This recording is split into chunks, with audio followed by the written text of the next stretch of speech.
왜 주식시장은 유가에 집착하는가? 라는 제목으로 오늘 유가와 S&P 500 간의 상관관계에 대해서 한번 알아보겠습니다.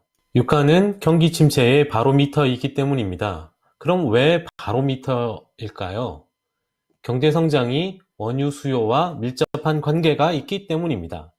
유가와 S&P 500의 3개월 동안의 차트 흐름을 보시죠. 지난해 말 경기 둔화에 대한 공포가 증폭되었지만 유가 상승이 다른 요인들과 함께 경기 침체에 대한 우려를 잠재워 나가고 있는 모습입니다. 원유 시장에서 시장 참여자들이 경기 침체와 시장의 다른 문제들의 징후를 찾고 있는 중이고, 주식시장은 변동하는 유가에서 그 실마리를 찾고 있습니다. 주식시장은 보통 선행지표로서의 역할을 해왔는데, 지난 몇 달 동안 원유 선물과 주식시장은 거의 나란히 움직이며 동행하는 모습을 보이고 있습니다. 그 이유로 두 시장이 다음과 같은 거시적 요인들을 우려했기 때문입니다. 첫째, 미국의 금리 인상. 둘째, 미중 간의 무역 분쟁. 셋째, 세계 경제의 성장 둔화입니다. 유가가 12월 24일 바닥을 기록한 후에 주가 역시 12월 26일 반등을 시작했음을 알 수 있습니다. 유가는 바닥에서 약 22% 상승했고 S&P 500 지수는 약 10% 반등하는 모습을 보였습니다.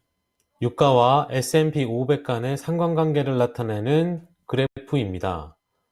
2017년부터 유가와 S&P의 상관관계가 상당히 높음을 알 수 있습니다. 지난해 말 유가가 하락하면서 원유 트레이더들은 상품 투자 계좌에서 마진콜 요구를 받기 시작했는데요.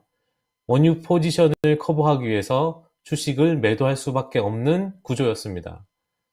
이 유가 폭락은 에너지 섹터 부분의 하이힐드 채권 디폴트로 이어지고요.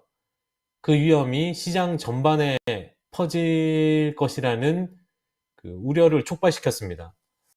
그 에너지 섹터의 중에 특히 미국 셰일 원유 생산 업체들이 하이힐드 채권 시장에서 상당한 비중을 차지하고 있는데, 2015년 당시에 그 시장 참여자들이 많은 그 셰일 그 생산 업체들이 디폴트에 빠질 수밖에 없을 것이라고 생각했었죠.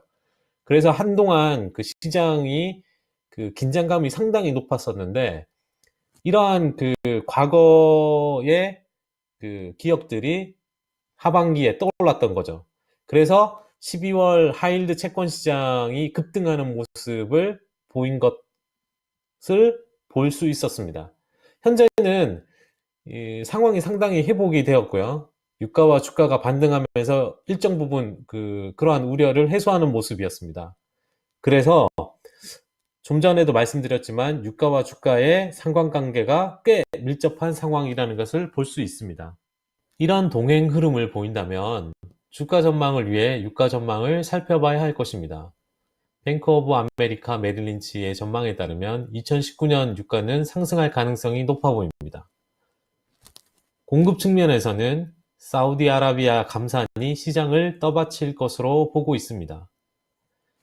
수요 측면에서는 제롬 파월 연준 의장이 향후 금리 인상에 인내심을 가질 것이라는 논평이 수요 측면에 지지 역할을 할 것으로 보이는데, 연준의 정책 방향이 변화하면서 원유의 수요 증가로 이어질 가능성을 높게 보고 있기 때문입니다.